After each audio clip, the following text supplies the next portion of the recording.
Welcome back, Chemistry 30. This is the MS3.3 Alkenes section. So last section we dealt with the alkanes.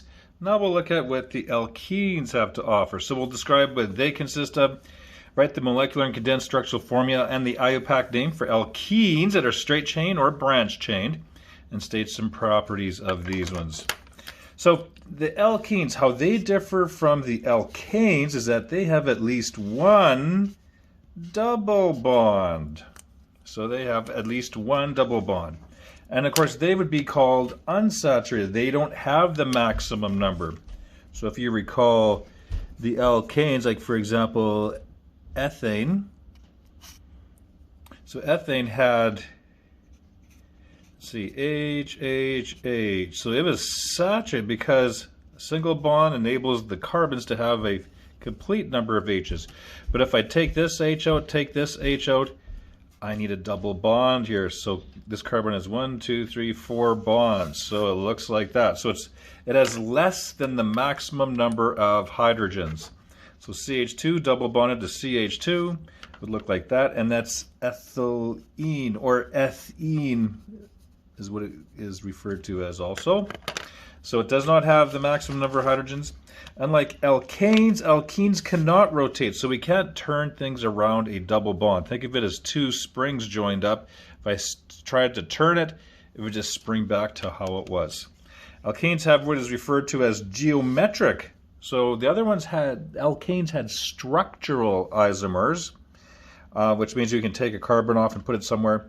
These ones have something different, and it has to do with which side of the double bond other carbons are attached to, and we'll get to that in a second.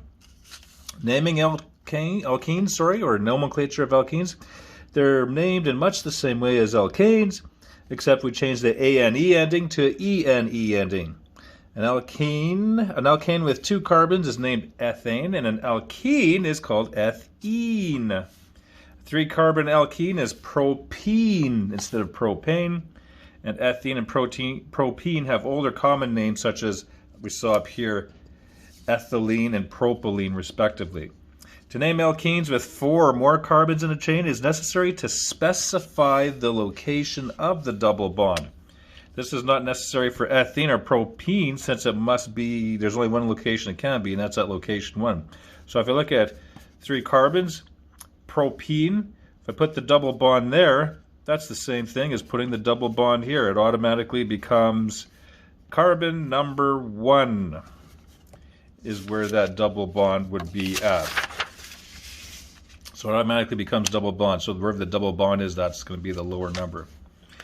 You do this by numbering the carbons in the present chain, starting at the end of the chain that gives the first carbon in the double bond the lowest number. So with alkanes, numbering happened to be where you get to the first substituent. In the case of alkenes, numbering begins that gives you the lowest number to the double bond. So if we look over here, look at this carbon. We have a double bond in 1, 2, 3, 4. So here's our carbon chain. We have H's attached. The name of the structure on the left would be at position 1, and there's 1, 2, 3, 4. Methyl, ethyl, propyl, bute is 4 carbons. 1 butene. So that 1 indicates the starting point of that double bond. Double bond starts there. So let's highlight that. The numbering starts from the end. That is the shortest distance to the double bond. And over here we have cyclic alkenes, so it's a ring structure. Notice there's a double bond. Cyclic alkenes are named in much the same way as cyclic alkanes, but carbon number 1 must be one of the carbons connected to the double bond. That's a key thing to note.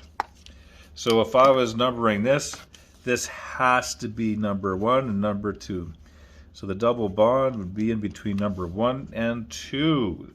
So the cyclic alkene illustrated above would be 1 and 4 dimethyl cyclopentene.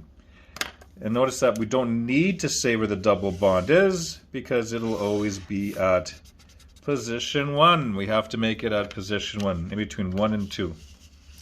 So other rules when naming branch-chained alkenes, follow the IUPAC rules for naming branch chain alkanes, except there's 3 differences. In alkenes, the parent chain is always, so the beginning chain, the longest chain is always the longest chain that contains the double bond, whether it's the longest carbon or chain of carbon or not. So it has to have the double bond to be the longest chain. The position of the double bond, not the branches, determines how we number it. So remember, we have to number it in such a way that we get to the double bond the quickest. And then account for geometric isomers, since no rotation can occur on the double bond. And we'll take a look at that in a second. So example numbering would start where the double bond is located. So over here, for example, so I can't go this way. It has to include the double bond. Position 1, 2, 3, 4.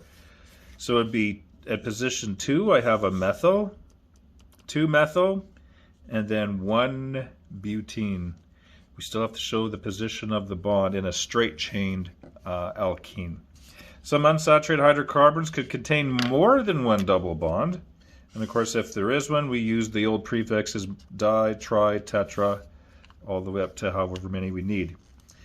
And it's interesting because it occurs in between the parent name and the ene.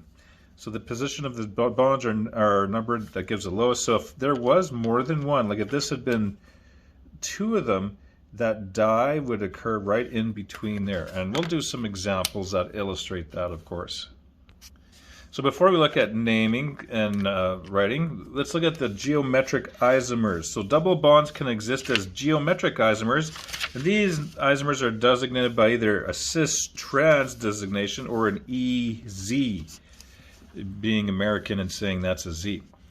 Now, the ones we'll be responsible for are these ones. If you move on in chemistry and university, you'll be taking the EZ designation. So if you look at cis-trans, if I look at using the cis terminology, the 2 largest groups are on the same side as the double bond. So for example here, from your point of view, they're both going up. Or I could flip that around and they'd be both going down. The trans designation, the 2 largest groups are on opposite sides of the double bond. So over here, this one's up, this one's down.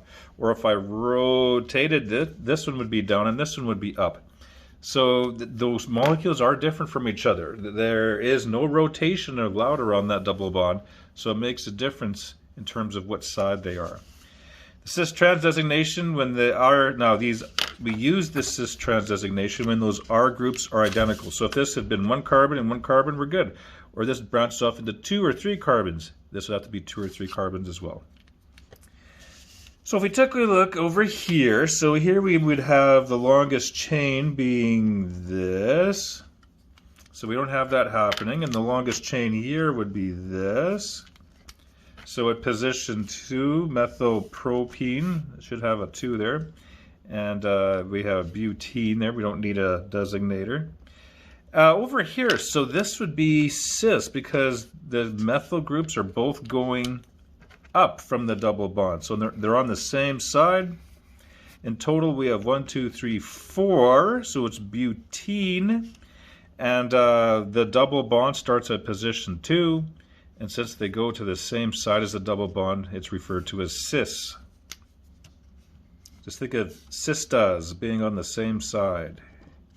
Over here, it's also a 2-butene, but it would be trans, indicating that the methyl groups are going in the opposite direction, up, and this one's down. And of course, if you want more information, this Khan Academy link is really good. Now, the EZ nomenclature, we're just going to mention it. Again, you'll be using it if you move on in chemistry. It's basically the same as cis-trans, except the R groups are not identical. So we could have 1 carbon going off in this direction and maybe 4 carbons going off in this direction. So the R groups are not identical. So, and the E is similar to trans, and the Z is similar to the cis. And priority groups is based on the atomic mass of attached atoms, and an atom attached by multiple bonds is counted once for each bond. And of course, if you want to look up this, you could certainly look at Khan Academy, and they go through a very good description of how to do that. Okay, I think we'll stop there, and when we come back, we'll look at some examples dealing with alkenes. Okay, so we'll see you shortly.